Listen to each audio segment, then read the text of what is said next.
ಕೈಗೆ ಸಿಕ್ಕ ತುತ್ತು ಬಾಯಿಗೆ ಬರಲಿಲ್ಲ ಎಂಬ ಗಾದೆ ಮಾತಿನಂತೆ ಮಂಗಳೂರಿನಲ್ಲಿ ಒಂದು ಘಟನೆ ನಡೆದಿದೆ. ಕುಡುಕನೊಬ್ಬನಿಗೆ ದಾರಿಯಲ್ಲಿ ಕಂತೆ ಹಣ ಸಿಕ್ಕರೂ ಕೈಗೆ ಬಂದ ತುತ್ತು ಬಾಯಿಗೆ ಬರಲಿಲ್ಲ. ಅರ್ಧ ಗಂಟೆಯಲ್ಲಿ ಅಷ್ಟು ಹಣ ಪೊಲೀಸರ ಖಜಾನೆಯಲ್ಲಿ ಹಣ ಭದ್ರವಾಗಿದೆ. ಒಂದು ವಾರ ಮುಂಚೆ ಹಣ ಸಿಕ್ಕಿದೆ ಸರ್. ಅದು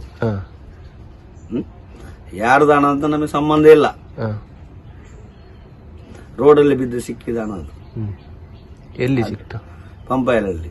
ಅದರಲ್ಲಿ ಪ್ರೂಫ್ ಏನು ಯಾವುದೂ ಇಲ್ಲ, ಅಡ್ರೆಸ್ ಇಲ್ಲ, ವಾರಸರು ಇಲ್ಲ ಸರ್. ಎಷ್ಟು ಸಿಕ್ತು ಹಣ? ಹಣ ಒಂದು 10 ಲಕ್ಷ ರೂಪಾಯಿ. ನಾನು ಲೆಕ್ಕ ಮಾಡಲಿಲ್ಲ. 10 ಇರ್ಬೇಕು, 5 ಇರ್ಬೇಕು ಅಷ್ಟೇ. ಏನ್ ಮಾಡಿದ್ರಿ ಆಮೇಲೆ? ಆ ಹಣ ಸಿಕ್ಕಿದಾದ್ಮೇಲೆ? ಹಣ ಸಿಕ್ಕಿದಾದ ಮೇಲೆ ನಾನು ಒಂದ್ಸಲ ತೆಗ್ದೆ, ಇಬ್ರು ಕುಡ್ದೆವು. ಒಂದು ಘಟ್ಟ ಅವನಿಗೆ ಕೊಟ್ಟೆ, 4 ಘಟ್ಟ ನನ್ನ ಹತ್ರ ಇತ್ತು. ಮತ್ತೆ ಪೊಲೀಸ್ನವರು ಕೊಂಡೋದ್ರು ಅದನ್ನು ಹಣ. ಆಮೇಲೆ ಎಂತ ಕೇಳಿದ್ರು ಪೊಲೀಸ್ನವರು ನಿಮ್ಮ ಹತ್ರ? ಪೊಲೀಸ್ನವರು ನನ್ನ ಹತ್ರ ಕೇಳಿದರು, ನೋಡಿ ಇದು ಎಲ್ಲಿ ಸಿಕ್ಕಿದ್ದು ಹಣ? ರೋಡಲ್ಲಿ ಸಿಕ್ಕಿದ್ದು ಮೇಡಮ್ ಅಂತ ಹೇಳಿ. ಎಷ್ಟು ಮಂದಿ ಬಂದಿದ್ರು ಪೊಲೀಸ್ನವರು? ಪೊಲೀಸ್ನವರು ಇಬ್ರು ಬಂದಿದ್ದಾರೆ. ಫಸ್ಟ್ ಹೇಗೆ ಗೊತ್ತಾಯ್ತು ಹಣ ಅಂತ ಹೇಳಿ? ಅಂದ್ರೆ ಫಸ್ಟ್ ಕಟ್ಟು ನೋಡುವಾಗ ಏನಂತ ತಿಳ್ಕೊಂಡ್ರಿ? ಕಟ್ಟು ತೆಗ್ದು ನಾನೇ ಕೇಳ್ತದಲ್ಲ. ನಾನು ನಿಜವಾದ ಅದಕ್ಕೆ ಕಟ್ಟು ಮುಟ್ಟೋಣಲ್ಲ. ನಾನು ಅರ್ಧ ಗಂಟೆ ಕಳೆದ್ರೆ ನಾನು ಬರ್ತಿದ್ದೆ. ಕೇಳ್ದು ನೋಡೋ ನೋಟ್ರ ಬನ್ನಿ. ಯಾವ 500, 2000 ಎಲ್ಲ ಇತ್ತು? 500, 2000. ಎಂತ ಮಾಡಿದ್ರಿ ಆ ಹಣದಲ್ಲಿ ಫಸ್ಟ್? ಹಣಸಲ್ಲೇ ಅದರಲ್ಲಿ ಅದೇ 500, 2 ನೋಟ್ ತೆಗೆದು ಅಷ್ಟೇ. 1,000 ರೂಪಾಯಿ ತೆಗೆದು. 1,000 ರೂಪಾಯಿ ತೆಗ್ದೆ ನಾವು ಇಬ್ಬರು ಕೊಡ್ತೇವು. ಮತ್ತೆ ಇಲ್ಲಿವರೆಗೆ ಬಂದು ಅವಾಗ ಹೇಳಿದೆ, ಈಗ ಎಂತ ನನಗೆ ಎಂತ ಇಲ್ವಾ ಮಾರ್ರೆ, ಇದು ನಿಮ್ಗೆ ಅವ. ಅವನಿಗೊಂದು ಕಟ್ಟು ತೆಗೆದು ಕೊಟ್ಟೆ. ಪುನಃ ನಾವು ಹೋದೆ ಪಂಪಾಯಲ್ಲಿ ಹೋಗುವಾಗ ಅಲ್ಲಿ ಕುಡ್ದಲ್ಲಿ ಬಸ್ ಸ್ಟ್ಯಾಂಡ್ ಅಲ್ಲಿ ಕೂತ್ಕೊಂಡಿದ್ದೆ. ಪೊಲೀಸ್ನವ್ರು ಬಂದು ತಗೊಂಡು ಏನಂತ ಹೇಳಿದ್ರು ಪೊಲೀಸ್ನವರು? ನಿನಗೆ ಎಷ್ಟು ದುಡ್ಡು ಬಂತು ಇಲ್ಲಿ? ಮೇಡಮ್, ನನ್ನ ಹತ್ರ ಇಷ್ಟು ದುಡ್ಡೆಲ್ಲ ಇಲ್ಲ, ಅಲ್ಲಿ ರೋಡಲ್ಲಿ ಬಿದ್ದು ಸಿಕ್ಕಿದ್ರು ಮೇಡಮ್. ಹೌದಾ, ಆಯ್ತು ಬಾ ಕುತ್ಕೊಂಡು.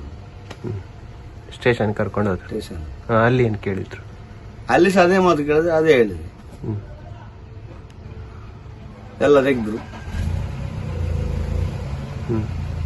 60 ರೂಪಾಯಿ ಇತ್ತು ಕಿಸೆಯಲ್ಲಿ ಉಂಟು. ನನ್ನ ಹಣ 60 ರೂಪಾಯಿ. 1 ವಾರ ಆಯ್ತು. ಆಮೇಲೆ ಮತ್ತೆ ಬಂದಿಲ್ವಾ ಪೊಲೀಸ್ನವ್ರು ನಿಮ್ಮ ಹತ್ರ?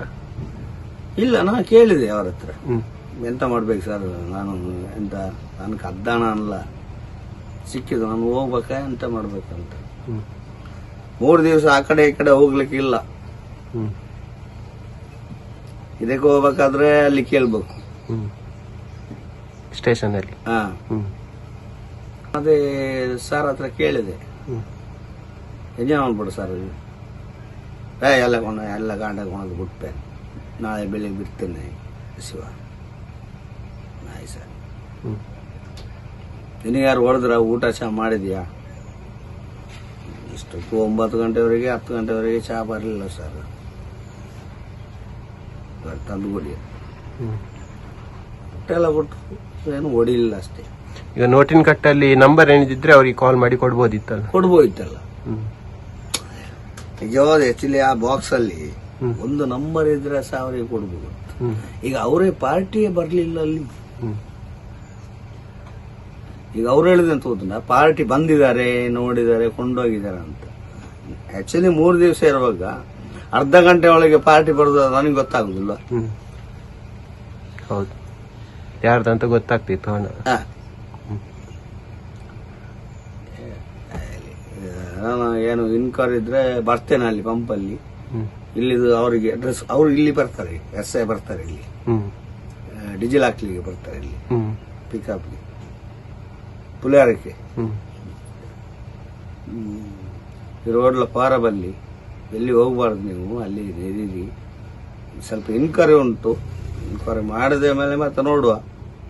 ವಾರಸ್ದಾರ ಬರಲಿಲ್ಲ ಅಂದ್ರೆ ಏನಾದರೂ ಮಾಡುವ ಅಡ್ಜಸ್ಟ್ಮೆಂಟ್. ಈಗ ನೀವು 300 ರೂಪಾಯಿ ಎಲ್ಲ ದುಡಿಯೋರು ದಿನಕ್ಕೆ, ನಿಮ್ಗೆ ಅಂತ ಹಣ ಬೇಡ ಅಲ್ಲ? ಅಯ್ಯೋ, ನನಗೆ ಬೇಡೇ ಬೇಡ. ಹಣ ಮನೆಗೆ ಸಹ ಕೊಂಡೋಗುದಿಲ್ಲ. ಹ.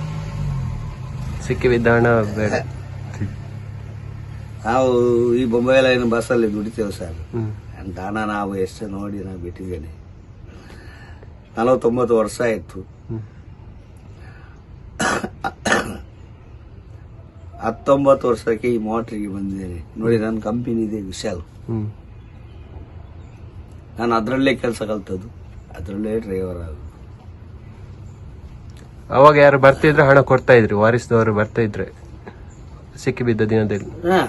ಯಾರಾದ್ರೂ ಬಂದ್ರೆ ನಾವು ಕೊಡ್ಲೇಬೇಕಲ್ಲ. ಹೌದು. ಅದರಲ್ಲೇ ನಮ್ಮ ಜೀವನ ಎಲ್ಲ. ನಾವು ಮೋಟಾರ್ ಕೆಲಸ ಕಲ್ತದೆ ಅದರಲ್ಲಿ, ವಿಶಾಲ್ ಟ್ರಾವೆಲ್ಸ್ ಅಲ್ಲಿ. ಹ್ಮ್. ಅವರಿಗೆ ದೊಡ್ಡ ಸಾಹುಕಾರಿಗೆ ಅವರಿಗೆ ಇವತ್ತು ಸಹ ಗೊತ್ತು. ಹ. ಶಿವ ಹ್ಮ್. ಬಾ ಮಗ, ಅದ್ರಲ್ಲಿ ಎಂತ ಕೆಲಸ ಉಂಟು ನೋಡು, ಹ್ಮ್. ನಮ್ಮನ್ನೇ ಅವ್ರು ಬಡ್ಸ್ಕೊಡುದು. ಹ. ನೋಡಿದಾಗ ಹೌದು.